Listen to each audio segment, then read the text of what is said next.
Hello friends, welcome to my YouTube channel. तो कल हमने excretory product and their elimination उस चैप्टर को डिटेल में पढ़ा।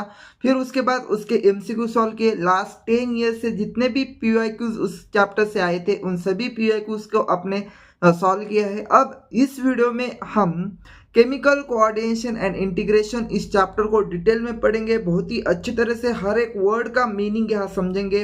तो चलो अपने वीडियो को स्टार्ट करते हैं। अगर मेरी ये सीरीज आपको अच्छी लग रही हो तो अपने फ्रेंड के साथ शेयर करो, इसको लाइक करो, सब्सक्राइब करो और ऐसे ही वीडियोस के लिए आगे वेट करो। मैं हर एक चैप्टर को वहाँ डिटेल में पढ़ाने वाला हूँ, ठीक है। तो चलो अपने वीडियो को स्टार्ट करते हैं। तो सबसे पहला अपन यहाँ देखते हैं कि केमिकल का मतलब क्या है। Chemical coordination and integration. तो देखो, अपने बॉडी में जितने भी प्रोसेसेस होते हैं उन सभी का इंटीग्रेशन होना बहुत ज़रूरी है। वो एक इंटीग्रेटिवली वो अरेंज होना या मैनेज होना ज़रूरी है, नहीं तो अपने बॉडी का बैलेंस बिगड़ जाएगा, ठीक है। तो अपने बॉडी में कुछ केमिकल्स होते हैं जो कि कोऑर्डिनेटली और इंटीग्रेटली काम करते हैं और अपने बॉडी को मेंटेन रखते हैं। तो ठीक है, देखो अपने बॉडी में दो सिस्टम होती है, एक होता है न्यूरल सिस्टम और दूसरा होता है हार्मोनल सिस्टम। तो न्यूरल सिस्टम जो है वो एक्शन करने में फास्ट है और शॉर्ट लिव्ड है। फास्ट उसका एक्शन होता है लेकिन वो शॉर्ट लिव्ड होता है। और do not innervate all cells, तो अपने जो नर्व्स है वो हर एक सेल के पास नहीं जा सकते। तो इसीलिए एक सेकंड सिस्टम डेवलप हुआ, उसका नाम है हार्मोनल सिस्टम और हार्मोन। तो हार्मोन में क्या होता है, तो हार्मोन जो है वो हर एक सेल तक जा सकते हैं और हर एक सेल का फंक्शन रेगुलेट कर सकते हैं। वो पहले पैराग्राफ में उन्होंने बताया, ठीक है। अब नेक्स्ट देखते हैं एंडोक्राइन ग्लैंड्स एंड हार्मोन्स। तो जो हार्मोन प्रोड्यूस करने वाले ग्लैंड्स होते हैं उनको बोलते हैं एंडोक्राइन ग्लैंड्स, ठीक है। जो एंडोक्राइन ग्लैंड होते हैं वो डक्टलेस ग्लैंड होती है, इसीलिए उनके पास डक्ट नहीं होती। बेसिकली क्या होता है, ये ग्लैंड है तो उसके पास ये डक्ट होती है नॉर्मली, जो भी एक्सोक्राइन ग्लैंड होती है। लेकिन जो एंडोक्राइन ग्लैंड है वो ऐसी होती है, उनके पास डक्ट नहीं होती, तो इसे बोलते हैं डक्टलेस ग्लैंड। और उनके जो भी सिक्रीशन होता है उनको बोलते हैं हार्मोन्स। फिर हार्मोन की डेफिनेशन क्या है, ये तो आपके एमसीक्यू में नहीं आएगी, लेकिन इसमें से कुछ वर्ड्स आ सकते हैं, जैसे कि हार्मोन कैसे होते हैं, नॉन न्यूट्रिएंट केमिकल्स होते हैं विच एक्ट इंटरसेलुलर मैसेंजर। तो दो सेल के बीच में मैसेंजर की तरह काम करते हैं कौन, hormones, and producing trace amount. तो ये भी इंपॉर्टेंट कि स्मॉल अमाउंट में हार्मोन प्रोड्यूस होते हैं, जैसे कि नैनोग्राम्स में हार्मोन्स प्रोड्यूस होते हैं। तो ये आपको याद रखना है, ठीक है। नेक्स्ट अपन देखते हैं ह्यूमन एंडोक्राइन सिस्टम। तो ह्यूमन एंडोक्राइन सिस्टम में अपन टॉप से बॉटम तक इसको याद रखेंगे और ये आपको याद रखना ही पड़ेगा कि कौन कौन से हमारे बॉडी में एंडोक्राइन सिस्टम में कौन कौन से पार्ट्स आते हैं। तो सबसे पहला होता है पिट्यूटरी। तो पिट्यूटरी यहाँ है, आप यहाँ देख लो, पिट्यूटरी यहाँ होता है। फिर पीनियल ग्लैंड होता है, हाइपोथैलेमस। तो हाई मतलब सबसे ऊपर होता है हाइपोथैलेमस। फिर पीनियल एंड पिट्यूटरी ग्लैंड आते हैं। फिर यहाँ गले में क्या होता है, अपना थायराइड ग्लैंड होता है और उसके जस्ट पीछे होता है पैराथायराइड ग्लैंड, ठीक है। और लंग्स में नहीं बोल सकते, स्टर्नम के नीचे होता है थाइमस। फिर आता है पैंक्रियाज, एड्रेनल आता है, एड्रेनल ग्लैंड जो कि किडनी के ऊपर सिचुएटेड रहती है। फिर फीमेल्स में ओवरीज होगी, मेल्स में टेस्टिस होगा। तो वो नाम यहाँ उन्होंने दिए। और मेल्स जो भी ओवरीज एंड टेस्टिस है इन दोनों को मिला के अपन बोलते हैं उसको गोनैड्स। तो गोनैड्स इनको बोलते हैं, ये भी आपको याद रखना है, ठीक है। नेक्स्ट अपन देखते हैं कि जो ग्लैंड्स है ये तो हार्मोन प्रोड्यूस करती है, लेकिन कुछ टिश्यू होते हैं, एडिशनल कुछ टिश्यू होते हैं और ऑर्गन होते हैं जो हार्मोन प्रोड्यूस करते हैं। तो उसमें आता है gastrointestinal tract, liver, kidney, heart अपन ने देखा था एक्सक्रीटिव प्रोडक्ट उस चैप्टर में कि हार्ट जो होता है वो क्या करता है, एएनएफ रिलीज करता है। तो ये इसका हार्मोन होता है। गैस्ट्रोइंटेस्टाइनल ट्रैक्ट में गैस्ट्रीन, मोटिलिन ऐसे हार्मोन होते हैं। सिक्रेटिन होता है, लिवर में हार्मोन होते हैं। किडनी में अपन ने देखा था कि रेनिन होता है। फिर इरिथ्रोपोएटिन होता है, इरिथ्रोपोएटिन भी होता है, वो भी अपन आगे पढ़ेंगे, ठीक है। तो इतनी बात यहाँ याद रखो। अब ये हो गए यहाँ अपन ने देखा कि एंडोक्राइन सिस्टम कैसा होता है, ठीक है। अब एक एक को पढ़ेंगे। सबसे ऊपर वाला हाइपोथैलेमस। तो हाइपोथैलेमस जो होता है वो डायनसिफेलॉन का एक पार्ट है, और डायनसिफेलॉन मतलब फोरब्रेन, तो उसका वो पार्ट होता है, ठीक है। अब हाइपोथैलेमस जो है उसमें होते हैं न्यूरोसिक्रेटरी सेल्स। तो हाइपोथैलेमस में होते हैं न्यूरोसिक्रेटरी सेल्स जिसको अपन न्यूक्लियाई भी बोलते हैं। तो न्यूरोसिक्रेटरी सेल्स होते हैं जिसे अपन न्यूक्लियाई बोलते हैं। और वो हार्मोन प्रोड्यूस करती है। तो बेसिकली हाइपोथैलेमस में हार्मोन प्रोड्यूशन किसका काम है? न्यूक्लियाई का काम है। अब जो हार्मोन्स हाइपोथैलेमस प्रोड्यूस करता है वो क्या करते हैं? Hormones regulate the synthesis and secretion of pituitary hormone. मतलब हाइपोथैलेमस को क्या बोलते हैं अपन? Master of master gland. तो हाइपोथैलेमस को मास्टर ऑफ मास्टर ग्लैंड बोलते हैं।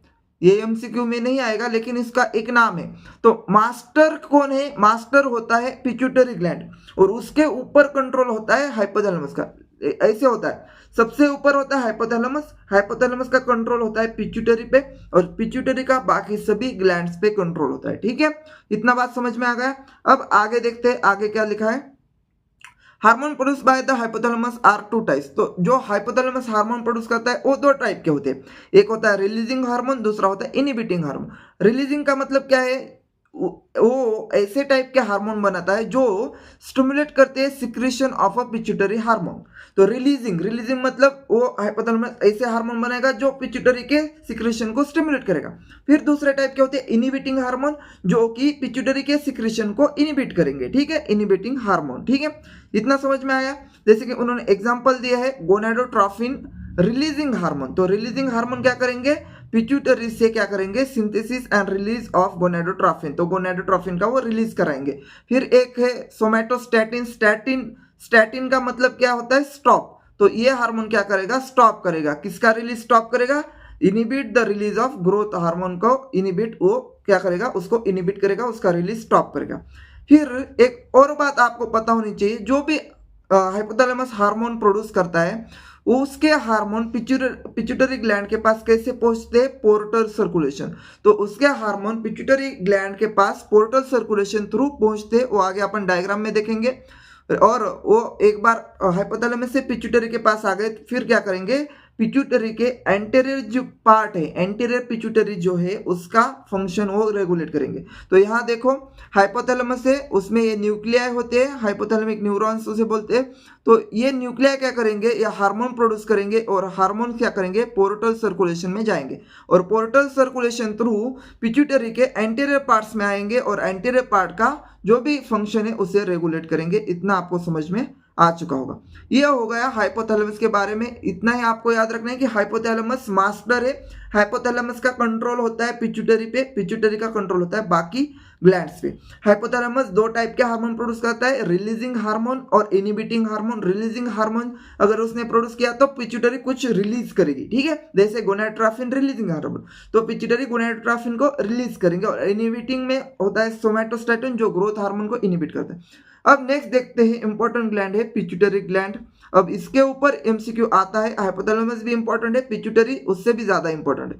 तो पिट्यूटरी ग्लैंड जो होती है वो सेला टर्सिका इस कैविटी में सिचुएटेड होती है और उसका जो स्टॉक होता है वो अटैच होता है हाइपोथैलेमस से और इस स्टॉक को बोलते हैं इन्फंडिब्यूलम। इन्फंडिब्यूलम इसको बोलते हैं, ये भी याद रखो। ठीक है, अब जो अपना पिट्यूटरी है वो एनाटोमिकली डिवाइड है adenohypophysis, sorry, pituitary anatomically divide है adenohypophysis and neurohypophysis, ऐसे दो पार्ट्स में वो डिवाइड होती है। ठीक है, अब जो एडिनो हाइपोफाइसिस है उसमें दो पार्ट्स होते हैं। अगेन एडिनो हाइपो, देखो अपन यहाँ ड्रॉ करते हैं पिट्यूटरी में बेसिकली दो पार्ट्स होते हैं, एडिनो और न्यूरो। ठीक है, एडिनो और न्यूरो। अब एडिनो में भी दो पार्ट्स होते हैं, एक होता है पर्स डिस्टेलिस और दूसरा होता है पर्स इंटरमीडिया। ठीक है, पर्स इंटरमीडिया। तो इतनी बात आपको याद होनी चाहिए। अब ये एंटीरियर पिट्यूटरी के पार्ट्स होते हैं। ठीक है, purse distalis and purse intermedia. अब जो पर्स डिस्टेलिस है एंटीरियर पिट्यूटरी का, जो पर्स डिस्टेलिस पार्ट है वो कौन कौन से हार्मोन प्रोड्यूस करता है ये आपको याद होने चाहिए। तो वो क्या करता है? Growth hormone, prolactin, thyroid stimulating hormone, adrenocortico ACTH इसको रिलीज करता है, luteinising hormone, follicle stimulating, majorly सभी हार्मोन जो है major hormone pars distalis release करता है। ठीक है, और जो पर्स इंटरमीडिया है, जो उसका सेकंड पार्ट है पर्स इंटरमीडिया, वो रिलीज करता है मेलानोसाइट स्टिमुलेटिंग हार्मोन। एक ही हार्मोन रिलीज करता है, मेलानोसाइट स्टिमुलेटिंग हार्मोन। ठीक है, अब सेकंड पार्ट जो है न्यूरो हाइपोफाइसिस, पिट्यूटरी का सेकंड पार्ट था। मेन अपन ने 2 पार्ट देखे थे, पिट्यूटरी के एडिनो और न्यूरो। एडिनो में 2 देखे, पर्स डिस्टेलिस, पर्स इंटरमीडिया। अब जो न्यूरो है सेकंड पार्ट, वो क्या करता है, उसे बोलते हैं पर्स नरोसा। अब जो न्यूरो है उसी को अपन अलग एक नाम देते हैं, उसका नाम है पर्स नरोसा, पर्स नरोसा, नरोसा। ठीक है, तो ये भी याद रखो उसका दूसरा नाम कौन सा है। तो ये जो न्यूरो हाइपोफाइसिस है वो क्या करता है, नोन एज पोस्टीरियर पिट्यूटरी। तो ये पोस्टीरियर पिट्यूटरी है ना, इसी को न्यूरो हाइपोफाइसिस बोलते हैं, इसी को पर्स क्या बोलते हैं, नरोसा बोलते हैं। और इसमें 2 हार्मोन क्या होते हैं, posterior pituitary store and release 2 hormone. तो ये बात आपको याद रखनी है, ये आपका एमसीक्यू है, एमसीक्यू है कि पर्स जो पोस्टीरियर पिट्यूटरी है, posterior pituitary store and release करती है, स्टोर एंड रिलीज करती है। बट जो एंटीरियर पिट्यूटरी है वो सिक्रीट करती है, सिक्रीट। ठीक है, एंटीरियर पिट्यूटरी क्या करती है, सिक्रीट एंड रिलीज करती है। तो वो खुद से बनाती है, एंटीरियर पिट्यूटरी खुद से बनाती है, लेकिन पोस्टीरियर पिट्यूटरी खुद से नहीं बनाती। वो क्या करती है, हाइपोथैलेमस के हार्मोन खुद के अंदर स्टोर करती है और फिर वो रिलीज करती है। ये बात आपको याद रखनी है। ठीक है, तो वो 2 हार्मोन रिलीज करती है, ऑक्सीटोसिन एंड वैसोप्रेसिन, इन दोनों को वो स्टोर करती है और रिलीज करती है। ठीक है, इतना आपको समझ में आ गया होगा। अब आगे देखते हैं, जैसे ओवर सिक्रीशन, अंडर सिक्रीशन, इन 2 टर्म के बारे में अपन देखेंगे।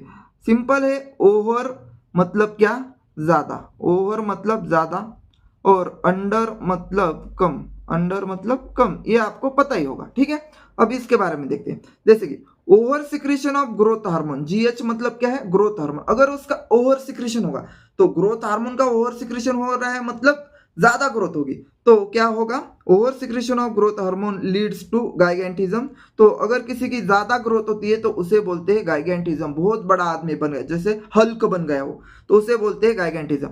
अगर कम सिक्रीशन हो गया, लो सिक्रीशन, जिसे अंडर सिक्रीशन भी बोलते हैं, तो वहां ज्यादा ग्रोथ नहीं होगी, उसे बोलेंगे अपन स्टंटेड ग्रोथ। इतना समझ में आ गया। अब excess secretion of growth hormone in adult, तो ये अपन ने देखा नॉर्मली। अब सपोज एक अडल्ट है, एक अडल्ट है, अडल्ट, अडल्ट में एक्सेस सिक्रीशन हो गया, एक्सेस सिक्रीशन हो गया, तो वहां होता है एक्रोमेगली, एक्रोमेगली, ये होता है अडल्ट के लिए। ठीक है, तो वहां होता है एक्रोमेगली। ठीक है, विच में लीड्स टू, फिर एक्रोमेगली होने के बाद वजह से क्या होता है, उसका डिसफिगरमेंट होता है और प्रीमैच्योर डेथ भी होता है। ठीक है, इतना याद रखो, ये होगा ग्रोथ हार्मोन की वजह से, उसका अगर ओवर सिक्रीशन, अंडर सिक्रीशन हो गया तो।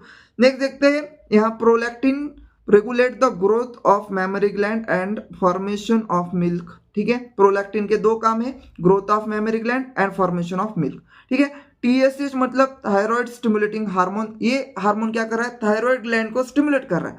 तो उससे क्या होगा, थायराइड जो भी हार्मोन बनाता है वो बढ़ेंगे, तो वो क्या करेगा, synthesis and secretion of thyroid hormone T3 T4 का सिंथेसिस सिक्रीशन बढ़ाएगा। अब एसीटीएच ये क्या होता है, एड्रेनोकॉर्टिकोट्रॉफिक हार्मोन, ये जो क्या करते हैं, सिक्रीशन ऑफ स्टेरॉइड हार्मोन, जैसे कि ग्लूकोकॉर्टिकॉइड्स जो एड्रेनल कॉर्टेक्स रिलीज करता है, तो इनका सिक्रीशन बढ़ाते हैं एसीटीएच। तो ये हार्मोन एंड उसके फंक्शन आपको याद होने चाहिए, मैं साइड में लिख देता हूं। ग्रोथ हार्मोन का काम क्या है, ग्रोथ। ठीक है, प्रोलैक्टिन का काम क्या है, प्रोलैक्टिन का काम क्या है, जो भी मेमोरी ग्लैंड है, मेमोरी ग्लैंड, उसका ग्रोथ एंड मिल्क सिक्रीशन। ठीक है, मिल्क सिक्रीशन। फिर बाकी के याद रखो, जो भी ये है अपना एसीटीएच, उसका काम क्या है, ग्लूकोकॉर्टिकॉइड्स को रिलीज करना। आगे देखते हैं एलएच एंड एफएसएच, तो luteinising hormone and follicle stimulating hormone, ये गोनेडल एक्टिविटी को रेगुलेट करते हैं, इसीलिए उन्हें गोनेडोट्रोफिन बोलते हैं। तो अब यहाँ आपको एक बात याद रखनी है कि मेल्स में एलएच का काम क्या है, एफएसएच का काम क्या है। तो मेल्स में जो एलएच होता है, कहाँ गया, हाँ, मेल्स में एलएच क्या करता है, स्टिमुलेट करता है secretion and synthesis of androgen. तो ये क्या करता है, एंड्रोजन का सिक्रीशन इंक्रीज करता है। और मेल्स में एफएसएच क्या करता है, एफएसएच एंड एंड्रोजन ये दोनों मिला के क्या करते हैं, रेगुलेट स्पर्मेटोजेनेसिस। तो एफएसएच का काम क्या है, स्पर्मेटोजेनेसिस। समझ में आ गया, इतनी बात समझ में आ गई। अब नेक्स्ट देखते हैं फीमेल्स में, अब आता है फीमेल्स में। फीमेल्स में एलएच का काम क्या है? तो फीमेल्स में एलएच का काम क्या है? Induce ovulation. तो ये क्या करते हैं? ओवुलेशन करते हैं। फीमेल्स में एलएच क्या करता है? ओवुलेशन करता है। एफएसएच फीमेल्स में क्या करता है? Development of ovarian follicle. तो फॉलिकल डेवलपमेंट करता है, फॉलिकल डेवलपमेंट। समझ में आ गया इतनी बात? तो ये दो हार्मोन मेल्स में और फीमेल्स में कैसे काम करते हैं ये आपको याद रखना है। अब एमएसएच मतलब क्या होता है? Melanocyte stimulating hormone. ये क्या करता है? Regulate pigmentation. तो ये क्या करेगा? मेलानिन सिक्रेट करेगा जिससे पिगमेंटेशन रेगुलेट होता है।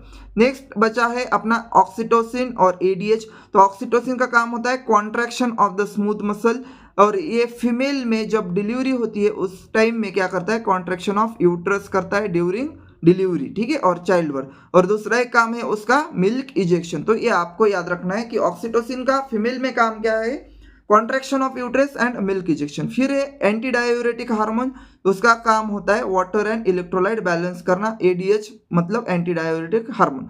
Suppose anti diuretic hormone body में ज्यादा हो गया तो क्या होगा? सपोज कम हो गया, ठीक है, डिमिनिश हो गया या इंपेयरमेंट हो गया, affecting the synthesis of ADH. ADH का सिक्रेशन इंपेयर हो गया, कम हो गया, तो क्या होगा?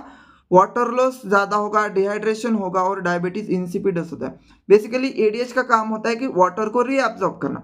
एडीएच कम होगा तो वाटर रीअब्सॉर्ब नहीं होगा, यूरिन थ्रू वाटर का लॉस होगा, डिहाइड्रेशन होगा, और उसी कंडीशन को बोलते हैं डायबिटीज इंसिपिडस। आपको बस दो कंडीशन का याद रखना है, diabetes insipidus, diabetes mellitus. Insipidus में क्या होता है? एडीएच कम होता है, और डायबिटीज मलाइटस में क्या होता है? वहाँ इंसुलिन कम होता है, ठीक है।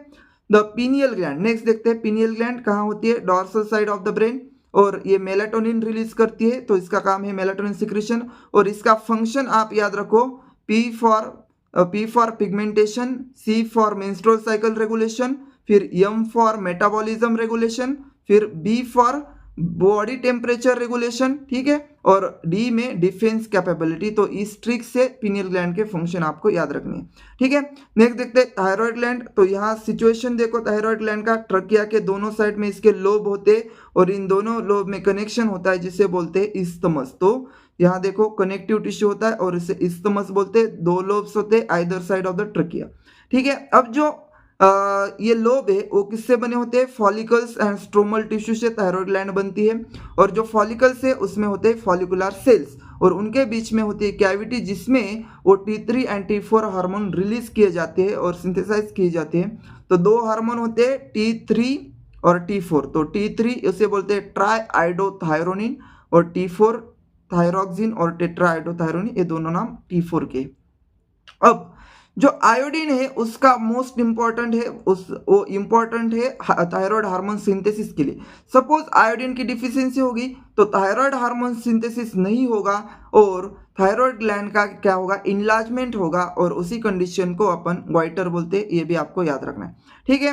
तो सपोज एक कंडीशन लेते हैं कि प्रेगनेंसी, एक मदर है जो प्रेग्नेंट है और प्रेगनेंसी में उसको आयोडीन या थायराइड हार्मोन कम हो गए, तो तब क्या होगा? जो भी उसके फिटस है, जो भी उसके अंदर जो बच्चा पल रहा है उसमें क्या होगा?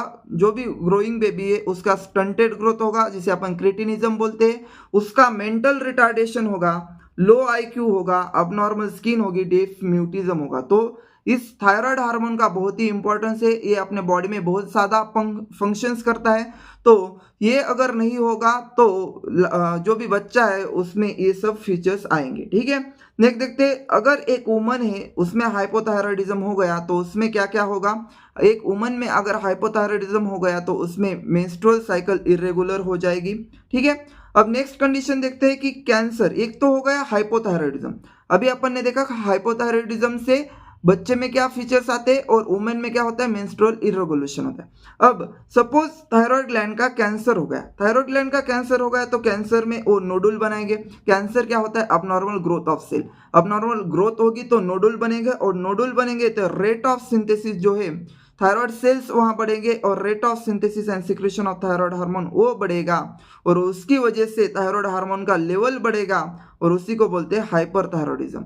तो ये दो कंडीशन आपको याद रखनी है। हाइपोथायराइडिज्म मतलब थायराइड हार्मोन कम होना, हाइपरथायरॉयडिज्म मतलब थायराइड हार्मोन ज़्यादा होना, और उसकी वजह से अब हाइपरथायरॉयडिज्म होने की वजह से क्या क्या फीचर आते हैं, तो एक डिसीज होता है ग्रेव्स डिसीज, इसको याद रखो, हाइपरथायरॉयडिज्म के वजह से होता है ग्रेव्स डिसीज। और उसके फीचर क्या होते हैं, जी फॉर गॉइटर होता है, B for B, R for BMR increase होता है, फिर वी को डब्ल्यू की तरह लिखो और उससे होता है वेट लॉस, और ई से एनलार्जमेंट ऑफ थायराइड, ये भी होता है। तो ये इसके फीचर आते हैं। और एक और होता है प्रोट्रूजन ऑफ आईबॉल, जिसे एग्स ऑफ थैलमस भी बोलते हैं। तो ग्रेव्स डिसीज के क्या फीचर है वो इस ट्रिक से याद रखो, ग्रेव्स ही ट्रिक है, बस वी की जगह अपन को डब्ल्यू लिखना है, ठीक है। अब थायराइड हार्मोन के बाकी फंक्शन देख लेते कि वो बीएमआर भी देखता है, रेड ब्लड सेल का फॉर्मेशन भी करवाता है, metabolism of carbohydrate protein fat इसका मेटाबॉलिज्म में हेल्प करता है thyroid hormone, maintenance of water and electrolyte balance इसमें भी उसका हेल्प होता है। फिर वो क्या करता है, अब थायराइड ग्लैंड जो है एक और हार्मोन को रिलीज करती है जिसका नाम है थायरोकैल्सिटोनिन, जो कि क्या करता है कैल्शियम लेवल को रेगुलेट करता है। थायरोकैल्सिटोनिन उसके नाम में है कैल्सिटोनिन, वो क्या करता है कैल्शियम लेवल को रेगुलेट करता है। इतना समझ में आ गया, ठीक है। अब देखते हैं parathyroid gland. Parathyroid gland thyroid gland में ही प्रेजेंट होता है, ठीक है। थायराइड ग्लैंड में ही एक अलग होता है पैराथायरॉयड ग्लैंड, जो कि देखो back side of thyroid gland में प्रेजेंट होता है। अब यहाँ जो पैराथायरॉयड ग्लैंड है वो भी एक पेप्टाइड हार्मोन बनाता है जिसे बोलते हैं पैराथायरॉयड हार्मोन। पैराथायरॉयड ग्लैंड का हार्मोन क्या होगा, पैराथायरॉयड हार्मोन, ठीक है। अब इसका काम क्या होता है, वो भी कैल्शियम आयन को रेगुलेट करता है। बेसिकली बॉडी में या ब्लड में कैल्शियम इंक्रीज करता है, increase the calcium level in the blood.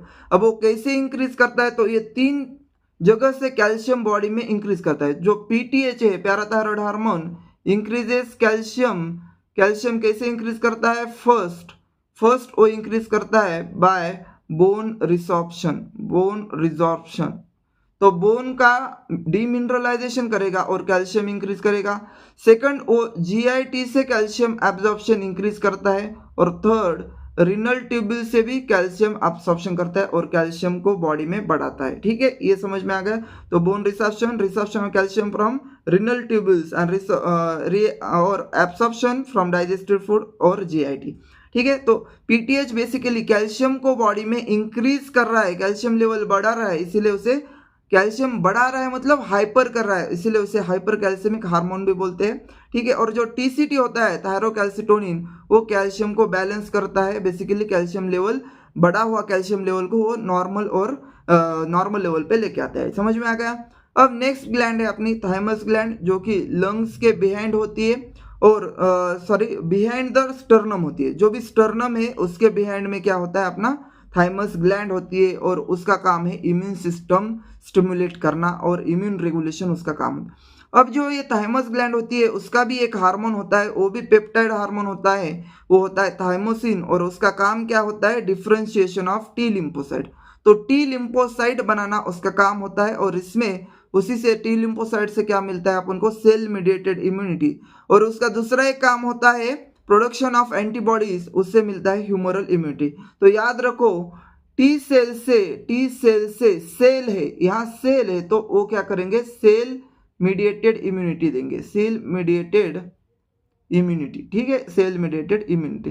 फिर अपना एंटीबॉडीज है वो क्या करेंगे, ह्यूमरल इम्यूनिटी देंगे, ह्यूमरल इम्यूनिटी, ठीक है, ह्यूमरल इम्यूनिटी। तो ये बात आपको याद रखनी है, ठीक है। नेक्स्ट देखते हैं। फिर आफ्टर एज, कुछ एज होने के बाद अडल्ट में क्या होता है, जो अपना थाइमस ग्लैंड है वो उसका साइज कम होता जाता है, और पर्सन का इम्यूनिटी वीक होता है, और पर्सन बिकम्स वीक। नेक्स्ट देखते हैं एड्रेनल ग्लैंड, ये भी पेयर में होता है, anterior part of each kidney. अपन ने यहाँ देख रहा है कि किडनी के एंटीरियर पार्ट पे होता है, उसके पोल पे होता है, अपर पोल पे होता है, ये अपर पोल होता है किडनी का, और ये एंटीरियर पार्ट भी होए तो वहाँ क्या होता है, अपना एड्रेनल ग्लैंड होता है। इसमें 2 टाइप के टिश्यू होते हैं, एक होता है सेंट्रल में जो होता है मेडुला, अपन ने किडनी ने भी देखा था, किडनी में सेंट्रल में होता है मेडुला, और फिर आउटसाइड में होता है कॉर्टेक्स, इसी में भी सेम है, ठीक है। अब ये जो हार्मोन प्रोड्यूस करता है उसका अगर अंडर प्रोडक्शन हो गया, under production of hormone by adrenal cortex, जो भी आउटर पार्ट है एड्रेनल कॉर्टेक्स अगर अंडर प्रोडक्शन करेगा तो क्या होगा, एडिसन डिसीज होगा। तो याद रखना, ए से एड्रेनल ग्लैंड, ए से एडिसन डिसीज, ए से एडिसन डिसीज, तो ये आपको याद रखना है। और उसके फीचर्स क्या है, एक्यूट वीकनेस, फटीग होता है, ठीक है। अब ये तो हो गया कॉर्टेक्स। फिर इसके अंदर मेडुला भी आता है, एड्रेनल मेडुला। उसका काम क्या होता है, दो हार्मोन प्रोड्यूस करना, एड्रेनालिन और नॉर एड्रेनालिन। उसे बोलते हैं एड्रेनालिन को इफिनेफ्रिन, नॉर एफिनेफ्रिन, ये दो हार्मोन्स वो प्रोड्यूस करता है। ये होते हैं कैटेकोलामाइंस। इसको ये एड्रेनालिन, नॉर एड्रेनालिन, इनको बोलते हैं कैटेकोलामाइंस। तो ये दो कैटेकोलामाइंस प्रोड्यूस करते हैं और वो स्ट्रेस के ड्यूरिंग, जब आपको स्ट्रेस आएगा तब कैटेकोलामाइन रिलीज होते हैं और उनको इमरजेंसी हार्मोन्स भी बोलते हैं। तो इमरजेंसी सिचुएशन में हार्मोन, तो एक सपोज एक एग्जांपल लेते हैं, आपके पीछे कुत्ता लगे, तो कुत्ता लगेगा तब ये इमरजेंसी कंडीशन है और इमरजेंसी सिचुएशन में ये हार्मोन्स रिलीज करेंगे। तो कैटेकोलामाइंस कब होगा, इमरजेंसी सिचुएशन में। अब ऐसे सिचुएशन में आप खुद ने कभी एक्सपीरियंस किया होगा कि इमरजेंसी सिचुएशन, सपोज आपके पीछे कुत्ता लगा, तब आप में क्या क्या होगा, तो आपका हार्ट रेट इंक्रीज होगा, strength of heart contraction increase होगा, रिस्पायरेशन, आप ज्यादा फास्ट फास्ट सांस लेने लगोगे, रेट ऑफ रिस्पायरेशन इंक्रीज होगा, हार्ट बीट इंक्रीज होगा। फिर आप भागोगे तो आपका अलर्टनेस इंक्रीज होगा, प्यूपिलरी डायलेशन होगा, आपके आईज में जो प्यूपिल्स होते हैं उनका डायलेशन होगा, पाइलो इरेक्शन, जो कांटे खड़े होना बोलते हैं, तो पाइलो इरेक्शन वो भी होगा, और स्वेटिंग भी होगा। तो ये कुत्ते का एग्जांपल याद रख के, दिमाग में रख के इसके फीचर्स आप इजीली याद कर सकते हो, ठीक है। अब नेक्स्ट देखते हैं, ये तो होगा एड्रेनल मेडुला। अब जो एड्रेनल कॉर्टेक्स होता है उसमें 3 लेयर्स होते हैं, उनको कैसे याद रखना है, GFR, उसकी ट्रिक याद रखो, G for glomerulosa, F for fasciculata, R for reticulata. तो जोना रेटिकुलाटा, फैसिकुलाटा, जोना ग्लोमेरुलसा, ऐसे उसके 3 लेयर होते हैं, ठीक है।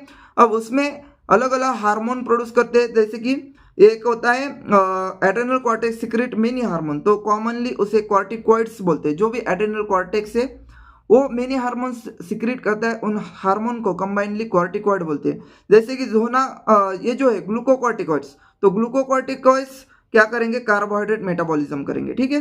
फिर क्या है, कॉर्टिसोल, उसका एक कॉमन एग्जांपल है कॉर्टिसोल, वो क्या करता है, मेनली ग्लूकोकॉर्टिकॉइड होता है कॉर्टिसोल। तो मेन ग्लूकोकॉर्टिकॉइड कौन सा है, कॉर्टिसोल है, ठीक है। अब corticoids which regulate balance of water, तो एक तो ग्लूकोज का रेगुलेट करने वाले कॉर्टिसोल से, उन्हें बोला आपने ग्लूकोकॉर्टिकॉइड्स, ठीक है, ग्लूकोकॉर्टिकॉइड्स बोला। फिर मिनरलोकॉर्टिकॉइड होता है जो कि अपना इलेक्ट्रोलाइट का बैलेंस, इलेक्ट्रोलाइट क्या होते हैं, मिनरल्स, सोडियम वगैरह, ये मिनरल्स से, तो उनका बैलेंस और रेगुलेट करने वाले हार्मोन जो होते हैं उन्हें बोलेंगे मिनरलोकॉर्टिकॉइड। फिर अल्डोस्टेरॉन, हाँ, मिनरलोकॉर्टिकॉइड का ही एग्जांपल है अल्डोस्टेरॉन, और ग्लूकोकॉर्टिकॉइड का एग्जांपल है कॉर्टिसोल, तो ये आपको याद रखना है। फिर ग्लूकोकॉर्टिकॉइड स्टिमुलेट, अब इनका फंक्शन देखो, एक तो ये क्या करेंगे, ग्लूकोज को बॉडी में बढ़ाना है, ग्लूकोज को बॉडी में इंक्रीज करना है, ग्लूकोज बॉडी में इंक्रीज करना है, तो ये क्या क्या करेंगे, ग्लूकोनियोजेनेसिस करेंगे, नया ग्लूकोज बनाएंगे। फिर क्या करेंगे, लाइपोलाइसिस करेंगे, प्रोटियोलाइसिस, इससे भी ग्लूकोज बढ़ेगा। और फिर जो भी ब्लड में ग्लूकोज बढ़ा है उसका अपटेक कम करेंगे, ठीक है, inhibit cellular uptake, utilization of amino acid, तो ये सब कुछ इनिबिट करेंगे, उससे ब्लड में क्या होगा, ग्लूकोज लेवल बढ़ेगा, ठीक है। फिर एक और देखते हैं कि इन कॉर्टिसोल का और भी फंक्शन होता है, जैसे एंटी इंफ्लेमेटरी रिएक्शन और सप्रेस इम्यून रिस्पॉन्स। तो कॉर्टिसोल जो है, जब भी आपने कभी देखा होगा, जो किडनी ट्रांसप्लांट वाले पेशेंट होते हैं उनको कॉर्टिकॉइड्स बहुत ज़्यादा दिए जाते हैं। क्यों दिए जाते हैं कॉर्टिकॉइड्स, क्योंकि उनका एक काम होता है इम्यून रिस्पॉन्स को सप्रेस करना, तो उसकी वजह से किडनी का जो रिजेक्शन होता है वो कम होता है, तो उनका ये काम होता है, ठीक है। कॉर्टिसोल के दूसरे काम देख लेते हैं, आरबीसी प्रोडक्शन। फिर अल्डोस्टेरॉन जो होता है उसका अपन ने काम देख लिया कि reabsorption of sodium and water ये होता है, और सिक्रीशन और एक्सक्रीशन ऑफ पोटेशियम फॉस्फेट, ये भी अल्डोस्टेरॉन का काम है, तो ये अपन ने पहले ही पढ़ लिया। फिर ये जो होते हैं वो एंड्रोजेनिक स्टेरॉइड्स भी बनाते हैं, जो कॉर्टिकॉइड्स होते हैं ना उसमें एंड्रोजेनिक स्टेरॉइड्स भी वो बनाते हैं, और इसका जो एड्रेनल कॉर्टेक्स है वो क्या करता है, एंड्रोजेनिक स्टेरॉइड बनाते हैं, और उनका काम क्या है, growth of axial hair, pubic hair, facial hair during puberty. तो ये हेयर का जो ग्रोथ होता है मेल्स में फीमेल्स में वो एंड्रोजन की वजह से होता है, और वो कौन बनाता है, एड्रेनल कॉर्टेक्स बनाता है। तो ये फंक्शंस और कौन बनाता है, कौन से हार्मोन की वजह से वो फीचर्स आ रहे हैं, ये आपको याद रखना है, ठीक है। अब पैंक्रियास देखते हैं, कंपोजिट ग्लैंड है, मतलब मिक्स्ड ग्लैंड है। कंपोजिट का मतलब होता है मिक्स, इसका मतलब इसमें एंडोक्राइन और एक्सोक्राइन दोनों पोर्शन है, ठीक है। अब एंडोक्राइन में कौन सा पार्ट आता है, आइसलेट ऑफ लैंगरहंस, ये एंडोक्राइन वाला पार्ट है। और ऐसे 1 to 2 million islet of Langerhans pancreas में होते हैं, ठीक है। और ये 1 to 2% पार्ट है टोटल पैंक्रियास का, ठीक है। अब ये जो आइसलेट ऑफ लैंगरहंस है, इसमें दो सेल्स होती है, अल्फा सेल, बीटा सेल, ठीक है। अल्फा सेल्स जो होती है उसका काम होता है ग्लूकागॉन प्रोडक्शन, ग्लूकागॉन, ठीक है। जो बीटा सेल्स है उसका काम होता है इंसुलिन प्रोडक्शन, इंसुलिन प्रोडक्शन।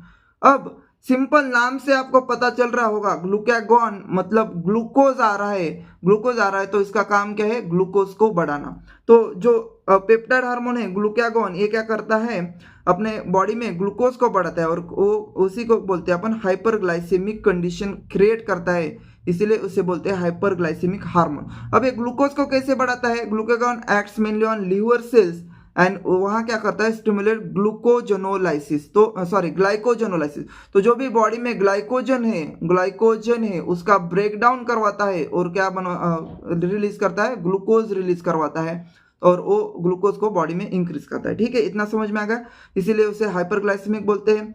फिर वो क्या करेगा, स्टिमुलेट द ग्लूकोनियोजेनेसिस, नया ग्लूकोज बनाएगा, ठीक है, कंट्रीब्यूट टू द हाइपरग्लाइसेमिया, और रिड्यूस करेगा cellular glucose uptake and utilization, तो ओवरऑल हाइपरग्लाइसेमिया क्रिएट करेगा, इसलिए हाइपरग्लाइसेमिक हार्मोन बोला।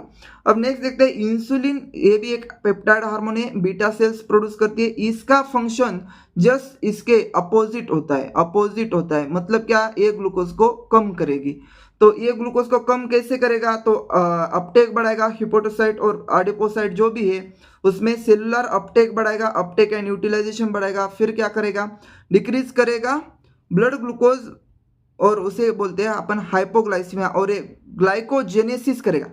वो ग्लूकागॉन क्या कर रहा था, ग्लाइकोजोनोलाइसिस, ग्लाइकोजन को ब्रेक डाउन कर रहा था, ये क्या करेगा, ग्लूकोज से ग्लाइकोजन बनाएगा, ग्लाइकोजेनेसिस करेगा, ठीक है। ये टर्म समझ में आ गए। ग्लाइकोजेनेसिस मतलब प्रोडक्शन ऑफ ग्लाइकोजन, ग्लाइकोजन को बनाना, ग्लाइकोजन इंक्रीज हो रहा है। और ग्लाइकोजोनोलाइसिस, लाइसिस मतलब ब्रेक डाउन, ग्लाइकोजन का ब्रेक डाउन, ठीक है। ये दो हार्मोन होते हैं।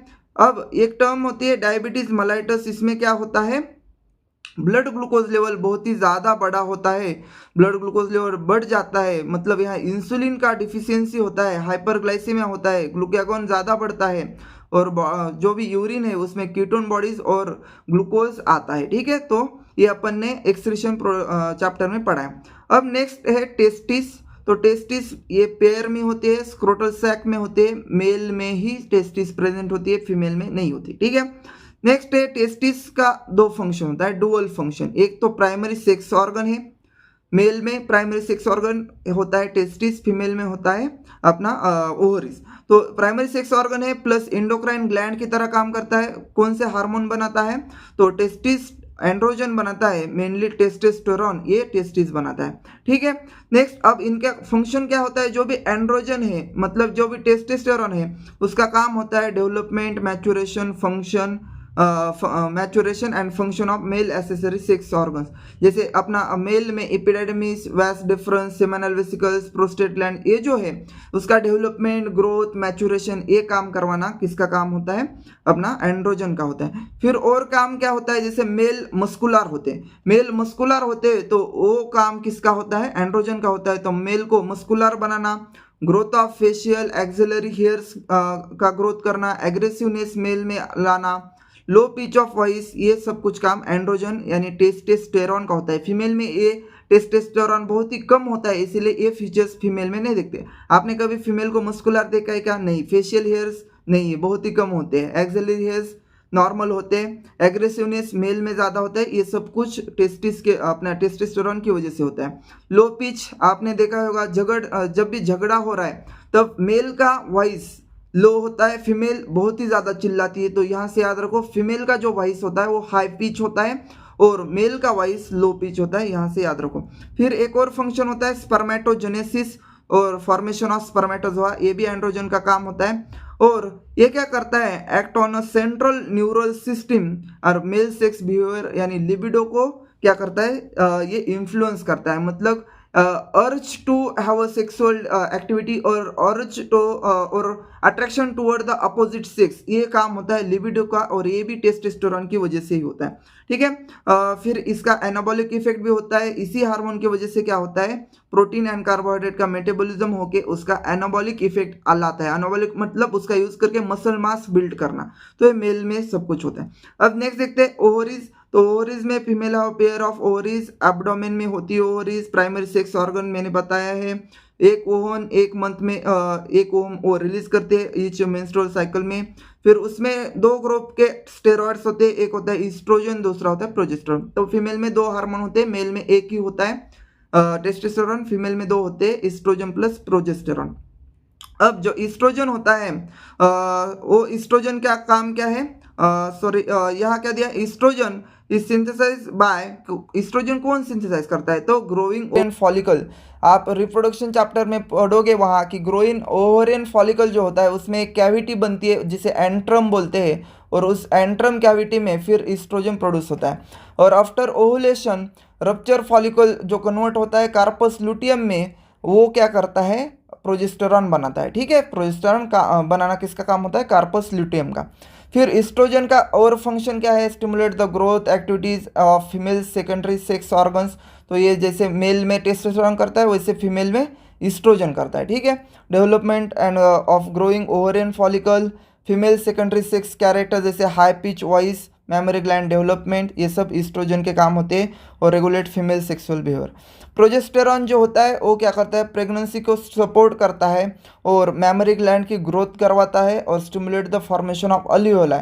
अल्वियोलाई मतलब वो लंग्स वाले नहीं, जो मेमोरी ग्लैंड में अल्वियोलाई होते हैं उनका फॉर्मेशन ये स्टिमुलेट करता है और उनमें मिल्क सिक्रेशन करता है। ठीक है, अब ये तो हो गए सभी हार्मोन्स जो मेन ग्लैंड थी। अब अपन देखेंगे कुछ और टिश्यू जिनमें हार्मोन प्रोड्यूस होते हैं, जैसे हार्ट है, किडनी है, जीआई ट्रैक्ट है। तो हार्ट में एट्री नाइट्रियोरेटिक फैक्टर जो अपन ने एक्सक्रीटी वाला चैप्टर है एक्सक्रीशन वाला उसमें पढ़ा था, वो एट्रियल वॉल ऑफ हार्ट में प्रोड्यूस होता है, और वो क्या करवाता है, डिक्रीज ब्लड प्रेशर। तो जैसे ब्लड प्रेशर इंक्रीज होगा एएनएफ रिलीज होगा, और एएनएफ की वजह से वासोडाइलेशन होगा, ब्लड वेसल्स डायलेट हो जाएंगे और ब्लड प्रेशर कम हो जाएगा। फिर अपन ने वहाँ एक और देखा था कि जीजे सेल्स होते हैं, एक्स्ट्रा ग्लोमेरुलर सेल्स होते हैं, वो क्या करते हैं, पेप्टाइड हार्मोन बनाते हैं इरिथ्रोपोएटिन, जिससे इरिथ्रोपोएसिस मतलब आरबीसी का फॉर्मेशन होता है। ठीक है, नेक्स्ट अपन देखते हैं गैस्ट्रो इंटेस्टाइनल ट्रैक, उसमें 4 मेजर हार्मोन्स होते हैं, गैस्ट्रीन, सिक्रेटिन, कोलिसिस्टोकाइनिन और जीआईपी गैस्ट्रिक इनिबिटरी पेप्टाइड। तो इनके भी फंक्शन देख लेते हैं। गैस्ट्रीन जो होता है वो क्या करता है, act on the gastric gland and क्या करता है, हाइपोक्लोराइक एसिड जो है हाइपोक्लोरिक एसिड और पेप्सिनोजन उसका सिक्रेशन करवाता है। सिक्रेटिन जो होता है वो exocrine pancreas and stimulate secretion of water and bicarbonate ions. तो ये सिक्रेटिन का काम है। सीसीके जो होता है वो एक्ट होता है both pancreas and gall bladder and stimulate secretion of pancreatic enzyme. तो पैंक्रियाज पे सीसीके एक्ट करेगा, पैंक्रेटिक इंजाइम का सिक्रेशन करेगा। जीआईपी जो होता है इनिबिट गैस्ट्रिक सिक्रेशन। तो ये याद रखो, जीआईपी एंड गैस्ट्रिन एक दूसरे के अपोजिट काम करते हैं। गैस्ट्रिन जो है गैस्ट्रिन जो है वो क्या करता है, सिक्रेशन बढ़ाता है, और जीआईपी क्या करता है, इनिबिट करता है। समझ में आ गया। नेक्स्ट देखते हैं मैकेनिज्म ऑफ हार्मोन, ये अपना इस चैप्टर का लास्ट पार्ट है। तो मैकेनिज्म में हार्मोन क्या होते हैं, हार्मोन अपने रिसेप्टार में अटैच होते हैं और रिसेप्टार प्रेजेंट होते हैं टारगेट टिश्यू में, और हर एक हार्मोन का उसका रिसेप्टार स्पेसिफिक होता है। तो ये भी आपको याद रखना है कि रिसेप्टार स्पेसिफिक हार्मोन होते हैं। अब जो रिसेप्टार होते हैं वो सेल मेम्ब्रेन पे प्रेजेंट होते हैं, तो इसे बोलेंगे मेम्ब्रेन बाउंड रिसेप्टार। जो रिसेप्टार सेल के अंदर प्रेजेंट होते हैं इनसाइड द सेल, उन्हें बोलेंगे इंट्रासेलुलर रिसेप्टार। अब इंट्रासेलुलर में भी न्यूक्लियर मतलब सेल के अंदर न्यूक्लियस पे होंगे तो न्यूक्लियर रिसेप्टार बोलेंगे। ठीक है, अब ये हार्मोन अपने रिसेप्टार को बाइंड करेगा तो बनेगा हार्मोन रिसेप्टार कॉम्प्लेक्स। तो ये आपको याद रखना है और ये स्पेसिफिक होता है। ठीक है, एक बार हार्मोन रिसेप्टार कॉम्प्लेक्स बन गया तो वो क्या करेगा, बायोकेमिकल चेंजेस करेगा, और फिर क्या होगा, metabolism and physiological functions carried out हो गए और रेगुलेट हो गए। समझ में आ गया। अब हार्मोन्स को डिवाइड किया है पेप्टाइड हार्मोन्स में, स्टेरॉयड हार्मोन्स में, आइडोथायरोनिन्स में और अमीनो एसिड डेरिवेटिव में। पेप्टाइड में अपन ने जितने भी पढ़े बहुत सारे उसमें से पेप्टाइड है, एक बार जाके देखो। पेप्टाइड में आते हैं insulin, glucagon, pituitary hormone, hypothalamic hormone, सभी पेप्टाइड होते हैं। स्टीरॉयड में आते हैं कॉर्टिसोल, सिंपल याद रखो, इस्ट्राडायोल मतलब ईस्ट्रोजन, तो ईस्ट्रोजन भी आता है, और प्रोजेस्टेरॉन आता है, टेस्टोस्टेरॉन आता है, कॉर्टिसोल, ये स्टेरॉयड आते हैं। आइडो में थायराइड हार्मोन्स आएंगे, अमीनो एसिड में एपिनेफ्रिन आएगा। ठीक है, अब यहाँ देखते हैं एक मेम्ब्रेन बाउंड जो रिसेप्टर होते हैं वो क्या होते हैं, do not enter the target cell. अब जो मेम्ब्रेन बाउंड रिसेप्टर यहाँ देख रहे हो, मेम्ब्रेन बाउंड रिसेप्टर होते हैं तो वहाँ हार्मोन टारगेट सेल के अंदर इंटर नहीं होता, तो एक्शन कैसे होती है, तो वो क्या करेगा, सेकेंडरी मैसेंजर क्रिएट करेगा, हार्मोन आएगा, उसके रिसेप्टर को अटैच होगा, यहाँ हार्मोन रिसेप्टर कॉम्प्लेक्स बनेगा, और वो क्या करेगा, जनरेशन ऑफ सेकेंडरी मैसेंजर, तो सेल के अंदर एक सेकेंडरी मैसेंजर बनेगा, उसमें एग्जांपल है साइक्लिक एएमपी, कैल्शियम और IP3, ये सेकेंडरी मैसेंजर बनेंगे, और वो क्या करेंगे, सेकेंडरी मैसेंजर आगे जाके क्या करेंगे, बायोकेमिकल रिस्पॉन्स लेंगे, लाएंगे, और फिजियोलॉजिकल रिस्पॉन्स उन्हीं सेकेंडरी मैसेंजर की वजह से होता है। ठीक है, तो ये इसी बात को यहाँ उनने लिख के दिया है। फिर और क्या है, दूसरा ये है कि जो दूसरे टाइप के हार्मोन होते हैं जैसे आइडोथायरोनिन्स, ये क्या करते हैं, जीन एक्सप्रेशन करवाते हैं, मतलब ये सेल के अंदर जाते हैं, इंटर करते हैं, इंटरेक्ट करते हैं इंटरसेलुलर रिसेप्टर्स, इंट्रासेलुलर रिसेप्टर्स मतलब सेल के अंदर वाले रिसेप्टर जो भी DNA पे प्रेजेंट होते हैं, न्यूक्लियर रिसेप्टर जिसे बोलते हैं, और वो क्या करेंगे, interaction of hormone receptor complex बनेगा, और उसी की वजह से डेवलपमेंटल इफेक्ट या फिजियोलॉजिकल चेंजेस आएंगे। तो यहाँ इस डायग्राम में देखो, यह हार्मोन है, सेल के अंदर चला गया, और जो भी DNA है उसके ऊपर हार्मोन रिसेप्टर कॉम्प्लेक्स बन गया, और फिर यहाँ से फिजियोलॉजिकल रिस्पॉन्स आ गया। लेकिन यहाँ देखो, यह हार्मोन क्या करता है, यहीं पे रहता है, और यहाँ क्या करता है, सेकेंडरी मैसेंजर जनरेट करता है। तो ऐसा अपना ये चैप्टर था। अगर आपको इसमें कोई भी दिक्कत आती है तो मुझे कमेंट बॉक्स में बताओ, मैं आपको वहाँ उसका आंसर दे दूंगा, प्रॉब्लम है उसको मैं सॉल्व करूँगा। और नेक्स्ट चैप्टर के लिए stay tune, subscribe to my channel, and if you like the video then share with your friends. Thank you.